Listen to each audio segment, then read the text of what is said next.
ओम शांति। मुरली अमृत की धारा है धारा, जो देती है दुखों से किनारा। तो आइए, आपका स्वागत है मुरली अमृत की धारा में। तो आज 1-9-23 के महावाक्यों में परमात्मा ने अमृतपान कराया है। परमात्मा कहे, मेरे मीठे सिखी लदे बच्चों, जो ज्ञान कोई तुम्हें दे नहीं सकता, यानी कोई भी मनुष्य इस ज्ञान को नहीं दे सकता कि ग्रस्त व्यवहार में रहते हुए कमल फूल समान पवित्र रहना है। यह ज्ञान हमें केवल एक परम पिता परमात्मा ही आकर देते हैं। परमात्मा कहे, तुम्हें 5 विकारों पर विजय पानी है। सर्वशक्तिमान परम पिता परमात्मा को याद करना है और उनकी सिरमत पर चलना है। जब हम परमात्मा की सिरमत पर चलेंगे तो पवित्र अवश्य बनेंगे।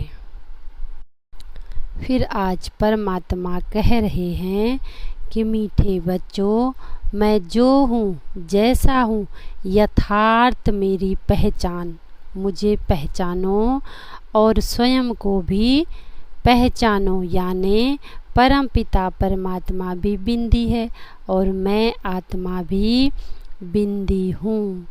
तो अपने को जब तक हम आत्मा नहीं समझेंगे, तब तक उस परम पिता परमात्मा की याद हमें रह नहीं सकेगी।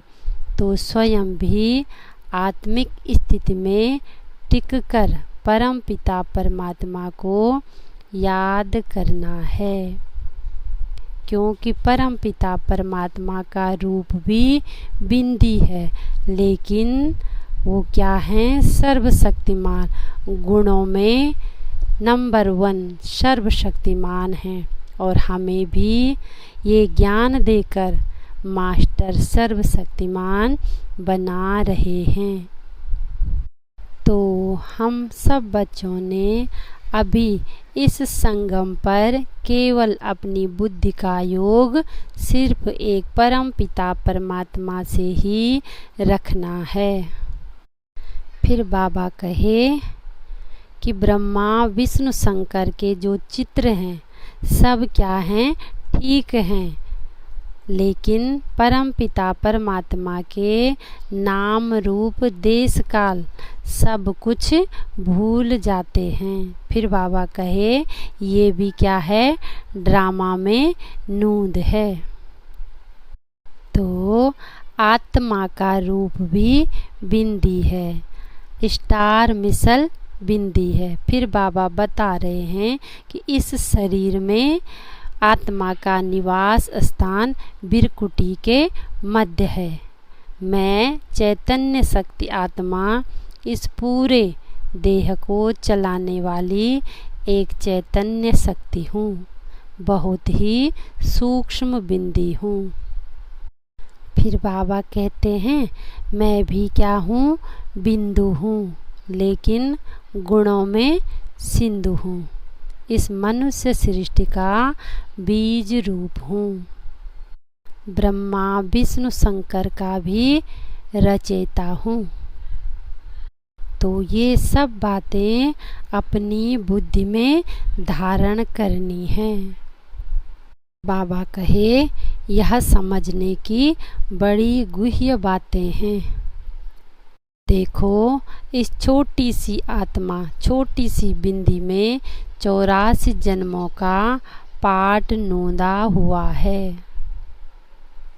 तो है ना वंडरफुल बातें, वंडरफुल ज्ञान। फिर आज बाबा बोले कि भाषाएं तो अनेक हैं, लेकिन मुख्य भाषा है ही हिंदी। हिंदी का प्रचार ज़्यादा है और दूसरी भाषाओं में भी ट्रांसलेट होते हैं, लेकिन सबको हिंदी में ही समझाया जाता है। फिर परमात्मा बोले, मैं भारत में ही आता हूँ। भारत हमारा बर्थ प्लेस है। परमात्मा कहते हैं कि देवी देवताओं का राज्य भी भारत में ही होता है। देवी देवता धर्म की स्थापना भी भारत में ही हुई है, तो फिर मंदिर भी जरूर यहाँ ही चाहिए। और स्थापना करने वाले हैं ही स्वयं शिव परमपिता परमात्मा। बाबा कहे बीज और झाड़ का राज भी समझना चाहिए। मनुष्य सृष्टि का झाड़ बहुत धर्मों का है और बीज है परमपिता परमात्मा। फिर बाबा कहे बाप तो आकर अपने बच्चों को जायदाद देते हैं और जो गुरु लोग होते हैं वह अपने बच्चों को कभी भी वर्षा यानी जायदाद नहीं दे सकते हैं। फिर बाबा कहे वह हैं हठ योगी सन्यासी और तुम हो राजयोगी सन्यासी, कारों का त्याग करने वाले। तो ये वंडरफुल ज्ञान हमें केवल परमपिता परमात्मा ही आकर समझाते हैं।